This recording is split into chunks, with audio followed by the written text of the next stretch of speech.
Solitude Mountain is a 1,200-acre ski resort approximately 30 minutes from Salt Lake City, Utah.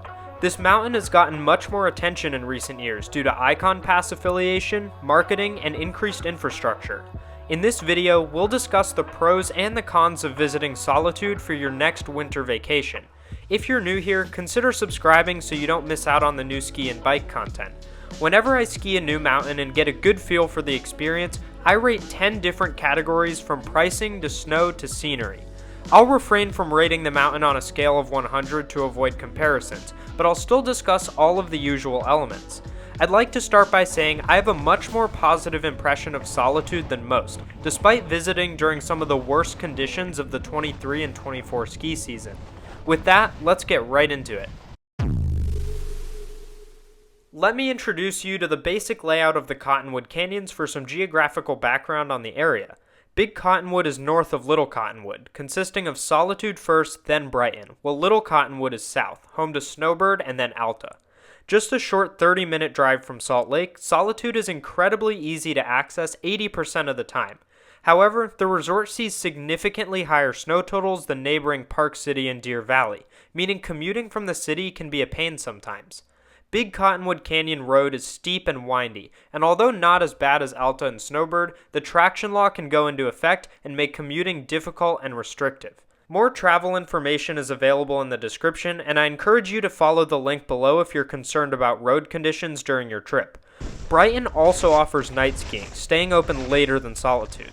This means exiting traffic is more spread out and therefore less congested. Overall, Solitude is fairly easy to access and plan a vacation around. On-site lodging at Solitude is very limited, but much more reasonably priced than Snowbird and Alta. The inn at Solitude offers rooms close to the mountain, along with condos you can book through Airbnb.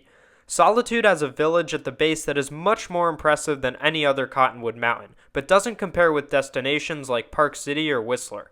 Staying in Salt Lake, South Jordan, or Cottonwood Heights is the much more affordable option that most people choose, including myself. Food at Solitude is offered in several locations and is generally above average. There are options other than traditional burgers and fries, such as this butter chicken poutine, pulled pork mac and cheese, and other tasty entrees. Despite it being expensive, it's above average, and of course there are endless options in Salt Lake City for breakfast and dinner. Lift ticket prices are significantly lower than other Utah resorts, ranging from $120 to $150 a day.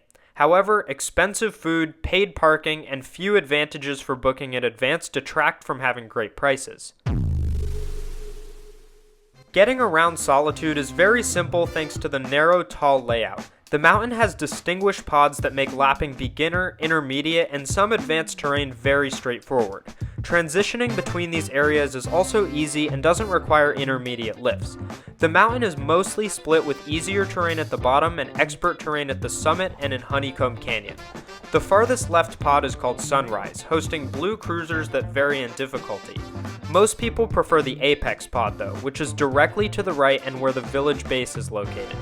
Apex has 8 blue runs that are fairly short, with variety between intermediate pitched mogul runs and wide open groomers. Moving right allows access to both the Moonbeam and Powderhorn pods. Moonbeam is a short beginner-friendly zone with some of the only green terrain at the resort and a few intermediate runs. There's also a terrain park with small features right under the lift. Powderhorn's base is located off of Moonbeam's summit and consists mostly of black diamonds with a few blues. The Powderhorn face consists of runs like Concord, Paradise, and Vertigo, and is essentially an open bowl with steeply pitched runs and a few obstacles. The Summit pod has the most vertical and can be accessed via Sunrise, Apex, and Powderhorn. Topping out at 10,000 feet, the Summit Zone hosts all the resort's expert terrain as well as access to Honeycomb Canyon and Fantasy Ridge. The hike from the top to Fantasy Ridge is rarely open and extremely exhausting at elevation, but consists of the most demanding lines throughout the entire resort. By entering Honeycomb Canyon off the right of the summit chair, you can ski 7 different black faces and 6 expert faces, including chutes, cliffs, and moguls via long traverses. There is a return lift that leads to the far right of the resort next to the Eagle Pod. Unlike easier terrain, lapping Honeycomb Canyon is very difficult due to the long flat honeycomb return trail that catches you from wherever you drop. Getting back to the summit chair requires a ride up either Powderhorn or Apex, which can be a frustrating process. Other summit terrain to the left of the lift is much easier to lap due to the trails exiting right at the base of the Summit Express. The rightmost pod at Solitude is the Eagle Pod, consisting of 13 blues and 6 blacks, some groomed and others not. The runs here are long and serve as great progression between apex or moonbeam trails and demanding expert lines off the summit. The lifts at Solitude are a mixed bag. Lower mountain terrain sees lifts that are well placed, just with lower than ideal capacity. The Moonbeam and Apex pods are served by high-speed quads, and the Eagle Zone just received an upgrade from a high-speed quad to a 6-pack, which improves crowd flow through this area. However, the Powderhorn lift is long and slow, needing an upgrade soon to manage crowds and allow for more laps on this face. Perhaps the biggest choke point on the whole mountain is the Summit lift. Although a 2015 upgrade from a double to a high-speed quad greatly improves access to this area, the Summit Express is the only lift that serves the expert upper mountain zone, which is more terrain than 2 to 3 lower mountain pods combined. Therefore, lines build up quickly and a helper lift serving one of these new alignments is needed desperately. Although beginner options are extremely limited, Solitude is a great choice for any other skill level. Intermediate visitors will find a plethora of options available. Some groomed intermediate runs consist of Main Street, Fleet Street, Sunshine Bowl, Serenity, Sundancer, and more. Solitude does a great job providing a wide variety of intermediate options, and ungroomed trails include TBD, Alta Bird, Backdoor, and Gary's Glade. Intermediate runs vary greatly in steepness and condition, so be sure to check the mountain report for grooming updates. Solitude's black runs are a workout.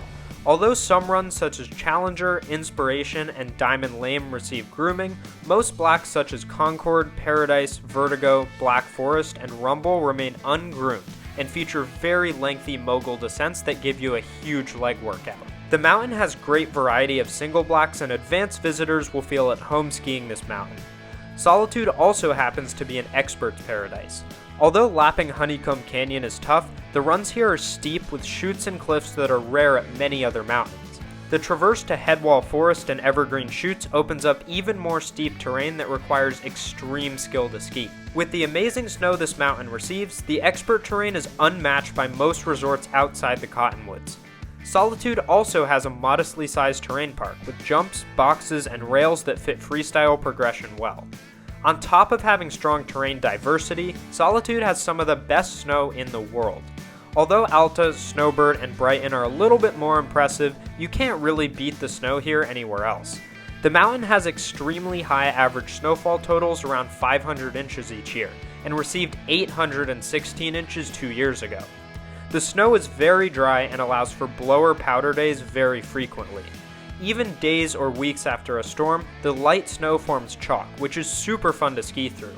I skied here during an ice spell, but still have a good feel for the snow, having spent a lot of time at the neighboring resorts. Solitude has some great views and feels isolated as its name suggests. The mountain doesn't feel industrial or commercialized, and the small village is fairly charming. It maintains an older feel while staying up to date on most of its technology. The views at Solitude are stunning. On a clear day, you can see all of neighboring Brighton and the towering peaks at the summit, and if you hike Fantasy Ridge, you can even see into Alta and Snowbird. The mountain is also full of birch trees, which are beautiful in contrast to the green forests in mid and upper mountain areas. Lastly, I'll discuss the important details that contribute to your overall experience. Frustratingly, the mountain requires daily paid parking, which surprises many people when they arrive. It's between $5 and $30 a day depending on the number of skiers in your vehicle, but free if you carpool with more than 4 people. Solitude is on the Icon Pass with unlimited access, therefore seeing a huge jump in crowds over the past few years. Lines build up easily, especially at the Summit Express. All facilities offer an Icon Pass discount, varying based on the level of the pass. Solitude's mountain hours are 8 a.m. to 4 p.m. for a large portion of the season, the earliest lifts in Utah, although they change to 9 a.m. openings after daylight savings. The vibe here is quite interesting. Solitude is a perfect descriptor, because while the resort has amazing terrain, the stoke isn't as high as getting first tram of the day at Snowbird or endless park laps at Brighton. Solitude opened on November 17th for the 23-24 season, which is fairly typical.